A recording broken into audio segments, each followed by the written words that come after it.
करके अपने पीठ पर पर्वत को उठा लिया। बोले कच्छप भगवान की। दैत्यों ने मुंह पकड़ लिया सांप का और देवताओं ने पूंछ पकड़ लिया। जब घर्षण चालू हुआ समुद्र मंथन में तो बासुकी नाग ने वो फुसकार मारी। मुंह के पास लगे हुए दैत्यों सब काले पड़ गए, जलने लग गए। और कालकूट विष जब उत्पन्न हुआ तो सब घबरा गए कि अब इसको कौन पिएगा। बोले विष को कौन पिएगा। तो भगवान ने तुरंत भोले जी का ध्यान किया। बोले भोले बाबा आओ, इसको तो आप ही संभाल सकते हो, बाकी और किसी की क्षमता नहीं है। कहा लाओ, सबके बदले में मुझे पिलाओ। ततः कर्तनी कृत्या व्यापीय हलाहलम यत्समम अभक्षणम महादेव कृपया भूत भावनः। भगवान भोलेनाथ आए और इस विष को अपने कंठ में धारण कर लिया। तो तभी से भगवान का एक नाम और पड़ गया। बोले नीलकंठ भगवान की जय। भोले बाबा की जयकार करी। पुनः मंथन हुआ, एक से एक रत्न निकलने लगा। गौ माता निकली जो ऋषियों को दान कर दिया। चंद्रमा जी निकले तो महादेव के माथे पर बैठा दिया। उच्चैश्रवा घोड़ा निकला तो बलि ने ले लिया। ऐरावत हाथी निकला तो इंद्र ने लिया। कौस्तुभ मणि निकली तो भगवान ने कंठ में धारण कर दिया। रंभादिक अप्सरा जब निकली तो कल्प वृक्ष निकला। इन सबको स्वर्ग में भेज दिया। इस बार साक्षात महालक्ष्मी प्रकट हो गई। बोले लक्ष्मी महारानी की जय। अब लक्ष्मी जी को लेकर के झगड़ा होने लग गया। बोले इनको कौन ले जाएगा। लक्ष्मी के लिए तो सबका हर जगह चक्कर ही लड़ाई का है कि लक्ष्मी सबको चाहिए, लक्ष्मी के बिना कुछ नहीं है। तो बोले कि लक्ष्मी जी को कौन ले जाएगा। भगवान बोले ऐसा करो, कोई लड़ाई झगड़ा नहीं करो, सब लोग लाइन से बैठ जाओ। और लक्ष्मी जी के हाथ में वरमाला दे दिया। बोले अपने मन से जिसका वर्ण कर लेंगी वही इनके संग में जाएंगे, उसी के संग में जाएंगी। लक्ष्मी जी ने वरमाला हाथ में लिया और सबको देखने लगी। इधर उधर सब में कुछ न कुछ कमियां निकालती हुई चली गई। जब नारायण दिखे तो नारायण को देख करके मुस्कुराई और उनके गले में ले जा करके वरमाला डाल दिया। नारायण जी को बोले, फिर उसके बाद निकल के बोले कि महाराज आजकल एक सबसे बड़ी परंपरा चली है, वो कौन सी एनिवर्सरी शादी की। बोले महाराज सबकी तो एनिवर्सरी हो रही है, हमारी भी एनिवर्सरी होनी चाहिए। नारायण जी बोले अरे हमारा तो कभी विवाह ही नहीं हुआ, तो हम तो हमेशा आज का ही वर्ण करते हैं, तो हम कौन से तिथि और कौन सा दिन निकालें कि हम उस समय आपकी नर्सरी करेंगे। बोले कि नहीं एनिवर्सरी अब होनी चाहिए, ऐसे काम नहीं चलेगा महाराज। बोले इसलिए भगवान ने मायापति ने माया किया कि वर्षगांठ कैसे इसके किया जाए। बोले कि महाराज उस दिन कौन सा दिन था। बोले कि आज मैं उस लीला को फिर से पुनः प्रारंभ करूंगी। बोले कैसे। जब समुद्र मंथन से निकली तो उस दिन का महीना था कार्तिक मास और तिथि थी अमावस्या की। भगवान ने उस दिन सबके सामने दैत्य भी थे और सुर भी थे, देवताओं के सामने सबके सामने भगवान के गले में माल्यार्पण किया। और उसी दिन से बोले कि आज ही के दिन हमारी एनिवर्सरी मनाई जाएगी। उसी दिन से दीपावली मनाने लग गई। जो सब भक्त भगवान को लक्ष्मी नारायण को पूजने लगे। बोले भक्त वत्सल भगवान की। उसके बाद 12वीं प्रकट हुई जो असुरों ने ग्रहण करी। और अब की बार धनवंतरी भगवान अमृत कलश लेकर के प्रकट हो गए। दैत्य अमृत छीनकर भाग गए, देवता रोते हुए गए। भगवान ने तुरंत मोहिनी का रूप धारण किया और छम छम करते हुए दैत्यों को पागल बनाकर बोले सुनो लड़ाई झगड़ा मत करो, मुझे तो मैं सबको बराबर बराबर बांट दूंगी। मेरे से झगड़ा नहीं करना क्योंकि मैं सबको एक बराबर एक लाइन में बैठा करके पिलाऊंगी। मोहिनी भगवान का रूप देखकर सब पागल हो गए। बोले ठीक है देवी, जो अच्छा लगे करो, तुम्हारे हाथ से अमृत पीने में आनंद ही आ जाएगा। भगवान को अमृत सौंप दिया। इधर देवता भी लाइन लगाकर बैठ गए। इधर भगवान बोले कि ये सब कौन है।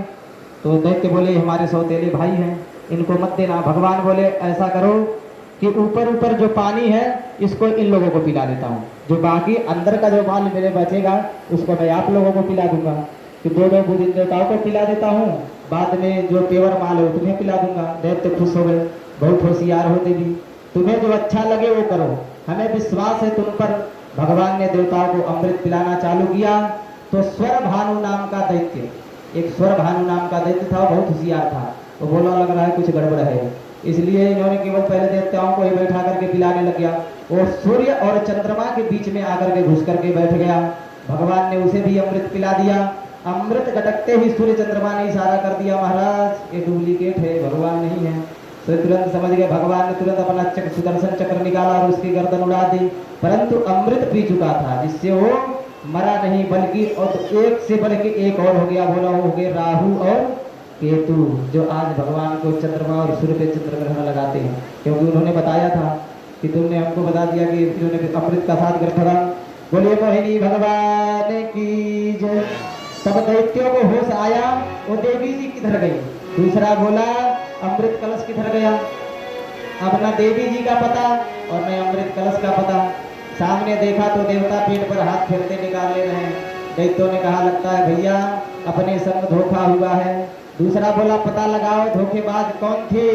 एक बोला समझ गया वो थी नहीं था, मतलब बोले मतलब गारंटी से पक्का ₹1 विष्णु ही होगा, जो छोरी बनकर आया और छम छम करके हमको चूना लगा गया। तब तो क्रोध में भर गए सारे दैत्य और टूट पड़े मारने के लिए। देवताओं को उसी समय देवासुर महासंग्राम हुआ। उस देवासुर संग्राम में अमृत पिए हुए देवता विजयी हो गए। दैत्य सबके सब मारे गए और दैत्य जब मारे गए तब शुक्राचार्य मरे हुए दैत्यों को मृत संजीवनी विद्या से जीवित कर दिया। मृत संजीवनी विद्या से सबको जीवित कर दिया। दैत्यों ने गुरु जी के चरण पकड़ लिया। गुरु जी आपने हमको बचा लिया, अब बताओ हम क्या करें। हम बदला जरूर लेंगे देवताओं से। शुक्राचार्य जी बोले हमारी बात मानोगे तो जल्दी से बैठ जाओगे कुर्सी पर, क्योंकि कुर्सी की लड़ाई तभी से चली आ रही है, या कभी बीजेपी की, कभी कांग्रेस की, तो कभी किसी की। तो उसे भगवान के शंकराचार्य बोले कि अगर हमारी बात मानोगे तो तुम्हें कुर्सी जल्दी मिल जाएगी। बोले बताओ महाराज क्या करें। बोले ब्राह्मणों की सेवा करो, अगर ब्राह्मण खुश होकर के आशीर्वाद दे दिया तो तुम्हें गद्दी जल्दी मिल जाएगी। ब्राह्मणों के आशीर्वाद से दिव्य रथ प्राप्त हुआ। बलि को उस रथ में बैठकर जब बलि ने हमला किया तो देवताओं पर, जब देवता गुरु बृहस्पति बोले देवताओं आज तुम्हारे भागने में ही भलाई है, क्योंकि अब इससे जीता नहीं जा सकता है, क्योंकि उसके ऊपर गुरु शुक्राचार्य मेहरबान है और ऊपर से ब्राह्मणों की कृपा है। तो शुक्राचार्य जी के कहने से, इधर गुरु बृहस्पति जी के कहने से सब देवता बिना लड़े हुए अपना स्वर्ग छोड़ करके भाग गए और ब्राह्मणों का पूरा कवच पहन कर वाली आया तो देवता बिना युद्ध किए ही मैदान छोड़कर भाग गए और बलि ने स्वर्ग पर हमला करके अपने कब्जे में ले लिया। परंतु शुक्राचार्य ने कहा कुर्सी तो मिल गई है पर बहुमत भी सिद्ध होना चाहिए, कि अभी तो मान लो कैसे किसी तरह से कुर्सी मिल गई, पर बहुमत ऐसा बनाओ कि अगली बार से बिना लड़े ही चुनाव जीत जाए। तो बोले कि अब क्या करें। बोले फटाफट ताकि कोई हटा ना सके तो इसके लिए तो तुम्हें यज्ञ करना पड़ेगा। बोले कितना यज्ञ करें महाराज। बोले 100 यज्ञ करना पड़ेगा। तो उसी दिन से बलि महाराज यज्ञ करने बलि के लिए बैठ गए। इधर 99 यज्ञ बलि का पूरा हो चुका था। जब 99 यज्ञ पूरा हो चुका, इधर देवताओं की माता अदिति दुखी होने लगी। तो कश्यप जी ने पयोव्रत बतलाया कि पयोव्रत एक बहुत ही अच्छा व्रत बतलाया गया, खीर का व्रत का, जिससे विष्णु जी का व्रत होता है। पुत्र प्राप्ति के लिए बहुत अच्छा व्रत बताया गया है शास्त्र में कि पयोव्रत करने से पुत्र की प्राप्ति होती है। पयोव्रत के प्रभाव से भगवान ने दर्शन देते हुए कहा माँ मैं स्वयं तुम्हारा बेटा बनकर जल्द ही तुम्हारे कोख से पैदा होऊंगा। भादो के शुक्ल पक्ष की द्वादशी में भगवान बटुक बामन बनकर प्रकट हो गए। बोलिए बटुक भगवान की। सुखदेव जी कहते हैं राजन इस प्रकार भगवान मन मंत्रों में अवतार लेकर भक्तों को कष्टों का हरण करते हैं। बोलिए महाराज ये बटुक भगवान जब प्रकट हुए तो फिर उसके बाद बलि का क्या हुआ। बोले बलि जब देख लिए कि इसने 99 यज्ञ कर चुका है, देवता बोले अगर इसका 100 यज्ञ पूरा हो जाएगा तो एक तो पहली बात राक्षस खानदान का है, तो धर्मात्मा पर है राक्षस खानदान का, इसके लिए क्या करना चाहिए। बोले इसका एक ही उपाय है कि बटुक भगवान अब जो करेंगे सो ही करेंगे। बटुक भगवान का बढ़िया जनेऊ हुआ, धूमधाम से भगवान का जनेऊ कराया गया। गुरु ने जो भी कुछ उनको मिला था वो गुरु को समर्पण कर दिया। गुरु जी बोले इससे काम नहीं चलेगा। बोले तब बोले कि मुझे तीनों त्रिलोक चाहिए। उन्होंने उसी दिन संकल्प कर लिया और वहां से चल दिए। बटुक भगवान जब पहुंचे बलि के पास में तो बलि जब उनकी दिव्य छटा देखकर मोहित हो गया। बोले भगवान बताइए आपको क्या चाहिए। बोले महाराज मुझे कुछ नहीं चाहिए, मुझे केवल 3 पग जमीन चाहिए। 3 पग मैं अपने पैर से नाप करके मुझे 3 पग जमीन चाहिए। बोले महाराज एक तो इसे भी छोटे हैं आप बटुक बामन भगवान, और 3 पग में क्या होगा, आपके रहने की भी तो पूरी व्यवस्था नहीं हो पाएगी। बोले नहीं मैं बहुत संतोषित रहा हूँ, मुझे बस इतना ही 3 पग जमीन चाहिए, इससे ज़्यादा और कुछ नहीं चाहिए। महाराज जी बोले कि 3 पग जमीन। तो फिर जब आगे बढ़े बलि बोला कि हमारे दरवाजे पर जो भी याचक बन करके आता है मैं उसको इतना दान देता हूँ कि फिर दोबारा कहीं याचक बन करके न जाए। भगवान बोले नहीं नहीं, मुझे बस इतना 3 पग की जमीन चाहिए। जैसे ही बलि देने के लिए तैयार हो, बोले ऐसे नहीं, संकल्प करो। तुरंत शुक्राचार्य जी समझ गए कि 3 पग भूमि के लिए संकल्प क्यों कराना चाहते, इसका मतलब है कोई और है, ये बटुक वामन नहीं है।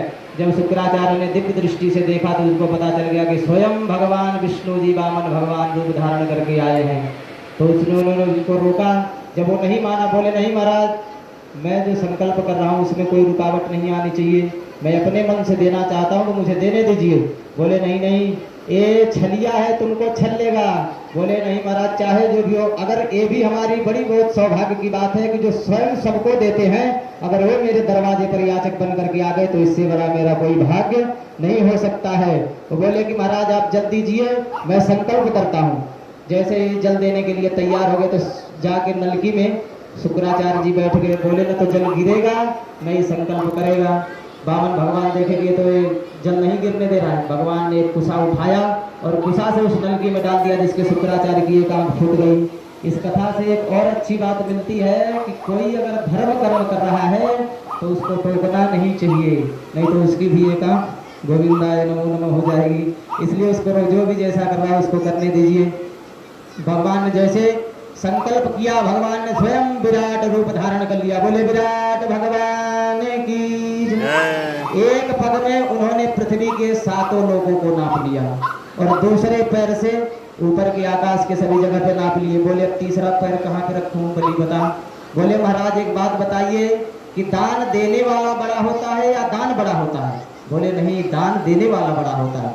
तो बोले भगवान तो ऐसा करिए कि तीसरा पैर मेरे मस्तक पर रख दीजिए, हमको ही नाप लीजिए। उसी दिन से पता चल गई कि बलिदान प्रथा, कि बलि जैसा दान, उसी से प्रथा चल गई कि बलिदान। भगवान ने तीसरा पैर बलि के सिर पर रख दिया और बलि को ही नाप लिया। फिर भगवान उससे प्रसन्न हो गए। बोले कि तुझ जैसा दानी मैंने नहीं देखा। बोले अब तुझे क्या चाहिए। बोले देखो उल्टी बीच चला रहे हैं, अभी तो सब मुझसे मेरे से सब कुछ मांग लिए, फिर मुझसे पूछ रहे हैं तुझे क्या चाहिए। अगर आप देना ही चाहते हैं महाराज तो मुझे, तो उन्होंने 1 मनवंतर का छत्र मांगा था कि 1 मनवंतर के बाद मैं राज्य करूंगा तो पताल लोक का राजा उसको बनाए। और उन्होंने एक और वरदान मांगा। बोले महाराज आपकी छवि बहुत प्यारी है, मैं जब भी जिस दरवाजे से निकलूं उस दरवाजे से आपका दर्शन हो। तो भगवान की उसके पाताल लोक में 52 दरवाजा था और 52 दरवाजों पे भगवान स्वरूप धारण करके वहां पे खड़े हैं कि जिस दरवाजे से निकलता था उसी दरवाजे पर भगवान वामन उसको दर्शन देते थे। बोलिए वामन भगवान की जय। गुरु जी महाराज कृपा करें।